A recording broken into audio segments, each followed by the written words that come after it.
बच्चों, पिछले वीडियो में आपने देखा कि हमने आलेख बनाने के लिए सारणी को पूर्ण किया।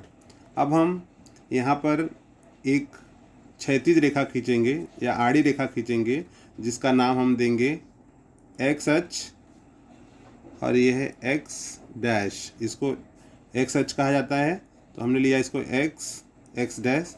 ऐसे ही एक खड़ी रेखा खींचा या वर्टिकल लाइन, इसको कहते हैं वाई अक्ष, और ये नीचे वाले को वाई डैश। और ये होता है हमारा यहाँ पर मूल बिंदु 0 0। ठीक है, इसको मूल बिंदु कहा जाता है। अब आप बच्चों देखोगे, यहाँ पर आपको सर्वप्रथम पैमाना लेना होता है। पैमाना, जिसको इंग्लिश में स्केल कहा जाता है। तो हम स्केल का मतलब है कि आप यह बताते हो कि हमारा जो लाइन ये खींचा गया, जैसे आपको यहाँ पर बॉक्स दिख रहा है, ऐसे अनगिनत आपको बॉक्स दिख रहे हैं, तो ये हमने लिया है दोनों अक्षों पर। दोनों अक्षों का मतलब है एक्स अक्ष पर भी और वाई अक्ष पर 1 सेमी बराबर 1 इकाई।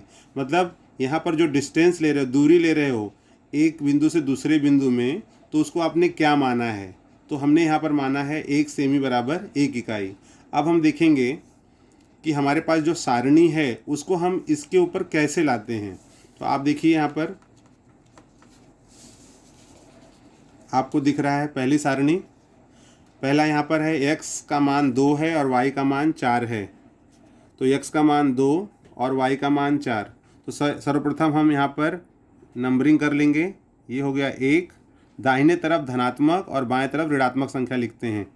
तो दाहिने तरफ धनात्मक मतलब 1, यहाँ पर आप लोगे 2, यहाँ है 3, यहाँ पर है 4, और यहाँ पर है 5। आपको देखना है कि सारणी मैक्सिमम कहाँ तक है। तो हम देख रहे हैं x पर 4 है और y पर भी 4 है, तो 5 तक चलेगा। इस तरफ ले लो, यहाँ पर हो गया आपका -1। इस तरफ हो जाए यहाँ पर, ये हो गया आपका -1। यहाँ पर हो जाएगा -2, ये हो गया -3, यहाँ हो गया -4।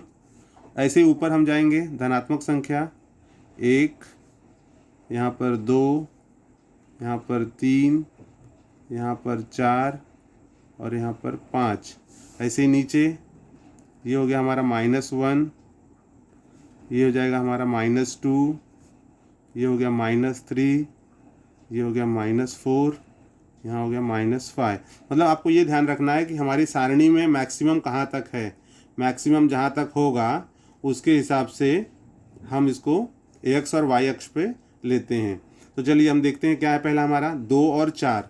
तो एक्स पर 2 और वाई पर 4, तो आपको सीधे 2 के ऊपर जाना है। ये देखिए यहाँ पर 4, तो इसको हम लिखेंगे 2 और 4। तो आप साइड में लिख दो 2,4। ये जो बिंदु मिला है हमें 2 और 4 का मतलब है कि एक्स अक्ष पे 2, उसके सामने सीधे वाई पर 4। अगला है 3 3, मतलब एक्स पर 3 और वाई पर भी 3। तो सीधे इसके ऊपर जाओगे और 3 वाई पर कहाँ है? यहाँ पर। तो इसी ठीक ऊपर ये यहाँ पर हमारा 3 3, तो यहाँ आप लिख दोगे 3 3। इसके बाद में है 4 और 2। तो एक्स पे 4 और वाई पे 2, ठीक 4 के ऊपर जाइए। ये हो गया हमारा 4 और 2। तो अभी आप देखोगे ये 3 पॉइंट हमें मिल गए हैं। इसके लिए आप एक रेखा में हैं, तो यहाँ से लेकर के आप इसको मिला दीजिए।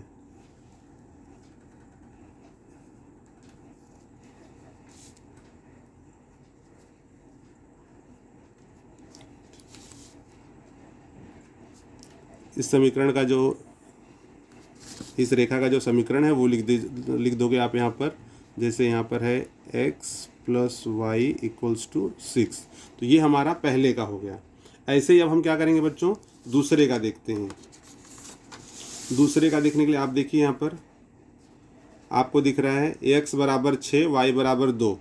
तो x बराबर 6 यहाँ पर हमने नहीं लिया है, तो आप इसको 6 कर लो। ये हो गया 6।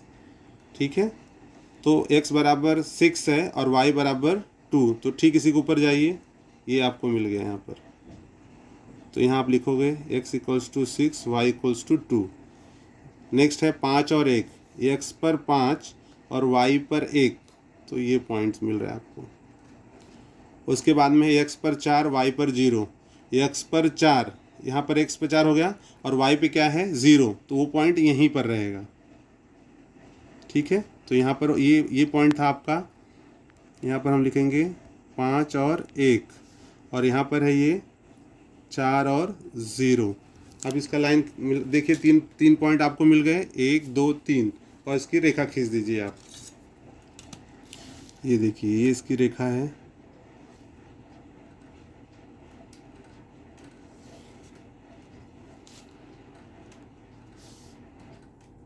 इस समीकरण का नाम है x minus y equals to 4।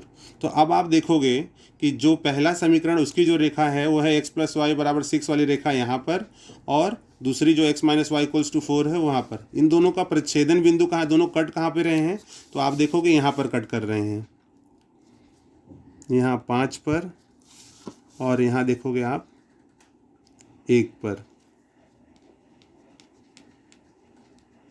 तो ये आपको देखिए ये मिल गया 5 और 1।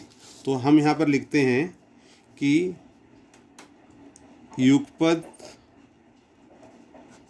समीकरण का हल x बराबर, अब देखिए x पे कितना है यहाँ पर 5 और y पर कितना है 1, तो युगपद समीकरण का हल है x बराबर 5 और y बराबर 1। तो इस प्रकार हम आलेख की सहायता से युगपद समीकरण का हल ज्ञात करते हैं।